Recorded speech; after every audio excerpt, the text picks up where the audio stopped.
Passager du temps, éternel jeune homme. En duplex de Paris, nous retrouvons Serge Moati. Bonsoir Serge Moati, réalisateur, journaliste. On vous a aperçu sur les images de la nécrologie. C'est vous qui avez réalisé l'adaptation télévisée du Pain Noir dans les années 70. Vous étiez un jeune homme à l'époque. Quel souvenir gardez-vous de Georges-Emmanuel Clancier ? Un homme magnifique, tellement tendre et gentil, discret, attentif aux autres. J'ai adoré cet homme qui a fait confiance comme ça à un type qui avait 24 ans à l'époque et qui a réalisé à l'époque le plus grand feuilleton de la télévision, 8 films de 90 minutes d'après une œuvre qui est un chef-d'œuvre que je recommande, je parle du bouquin, Le Pain Noir. S'il faut le lire, c'est formidable. Il racontait l'histoire de sa grand-mère, Marie-Louise, qui était une femme paysanne, ensuite ouvrière, etc., à qui il a appris à vivre, à lire à la fin de sa vie. Vous vous rendez compte, la grand-mère à qui il apprenait à vivre, à lire, je fais des lapsus, c'est lui. Et ça, c'est bouleversant. Et moi, j'ai été tellement heureux de le rencontrer. C'est un maître aimé pour moi. Serge Moati, Le temps d'apprendre à vivre, c'est le titre d'un de ses livres. Il est mort à 104 ans. Il était travaillé par l'idée du temps qui passe.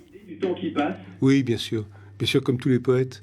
Et vous savez, il a écrit, je crois, c'est dans Le Pain Noir, c'était donc ça la mort, ce silence après tant de plaintes, cette paix après tant d'angoisses, ce bonheur et cette justice après tant de misère. Vous voyez, c'est-à-dire qu'il était obsédé par ça, mais pas d'une façon déclamatoire, d'une façon tendre.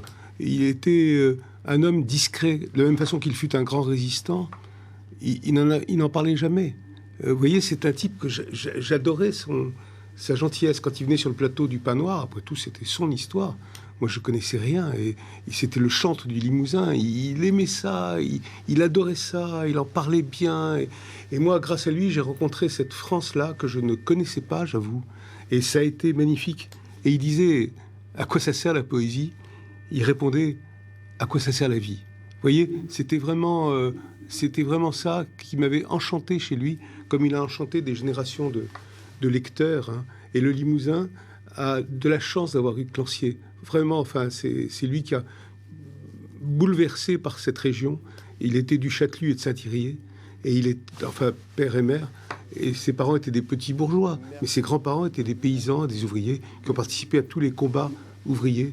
Ce qu'il raconte dans Le Pain Noir de 1905 à Limoges. Merci Serge Moati. Merci d'avoir accepté notre invitation pour évoquer ce soir la mémoire de Georges-Emmanuel Clancier. Merci beaucoup.